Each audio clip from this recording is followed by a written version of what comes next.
Radhe complex પાસે ઝૂંપડપટ્ટીમાં બની હત્યાની ઘટના। 18 જાન્યુઆરીના રોજ પતિ પત્ની વચ્ચે થયો હતો ઝઘડો।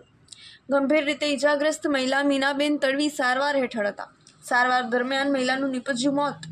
સામાન્ય વાતમાં પતિએ પત્નીની કરી કરપીણ હત્યા। માથાના ભાગે પથ્થર મારી પત્નીની કરાઈ હત્યા।